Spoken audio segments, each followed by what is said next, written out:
Before his armies arrived, fear did.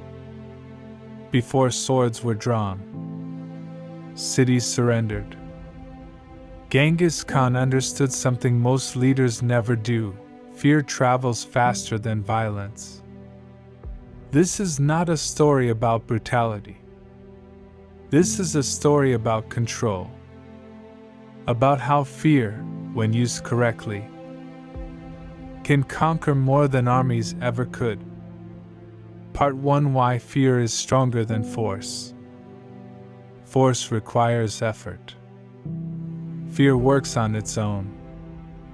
When people are afraid, they make decisions before you arrive. Genghis Khan didn't want to fight every city. He wanted cities to give up without a fight. So he created a reputation. Not exaggerated, not chaotic, precise, consistent.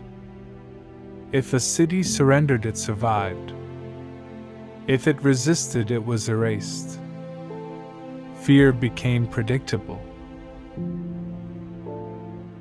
And predictable fear is powerful. Part 2: The psychology of surrender. Fear is not panic.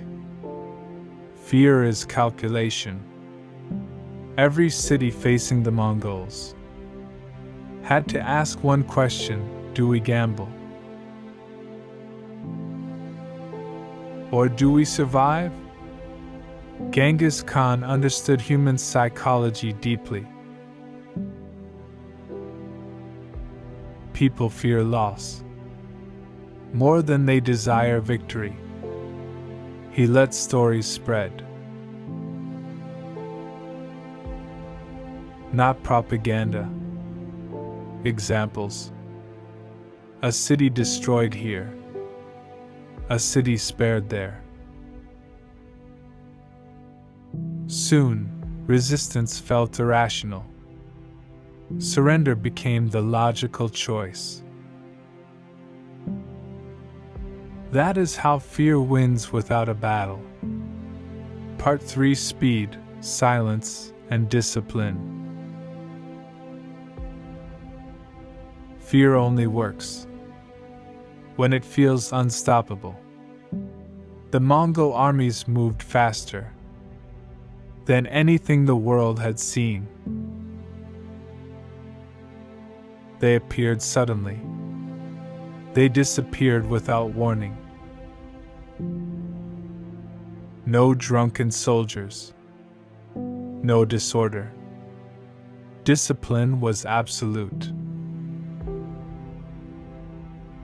Every action sent a message: resistance is useless. Delay is fatal.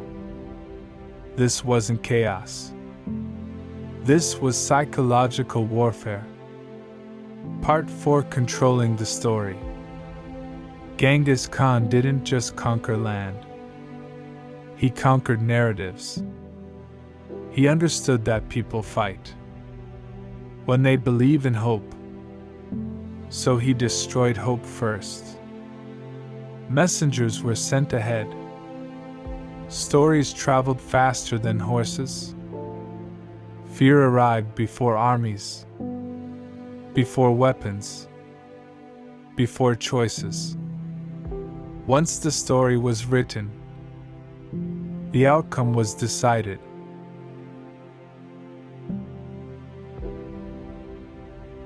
Part 5: Why fear creates loyalty.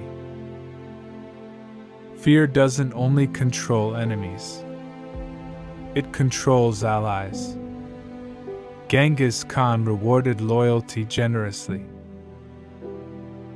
but betrayal was punished absolutely. This created clarity. No confusion. No uncertainty. People knew exactly where they stood. Fear created order. And order built an empire. Part 6: The price of rule by fear. But fear always comes with a cost. An empire built on fear must constantly reinforce it. One moment of weakness can destroy everything. After Genghis Khan's death, his empire slowly fractured. Fear without the architect loses precision. Power fades when it relies only on intimidation. Part 7: The Lesson of Fear. Genghis Khan teaches us a dangerous truth: fear is a tool, not a solution. Used wisely, it builds empires. Used blindly, it destroys them. The greatest leaders understand this balance, and every conqueror after him learned the same lesson. Fear does not begin on the battlefield. It begins in the mind. Long before cities surrendered, long before armies retreated, fear had already done its work. Genghis Khan understood that the strongest walls are not made of stone, but of belief. When people believe resistance is useless, conquest becomes inevitable. This is why his story matters, far beyond history. Fear has been used by kings, generals, and modern leaders alike, not always through violence, often through perception. The greatest power is convincing others that you cannot be challenged. Genghis Khan did not invent fear. He mastered it. But fear is never permanent. It demands constant reinforcement, constant presence, constant control.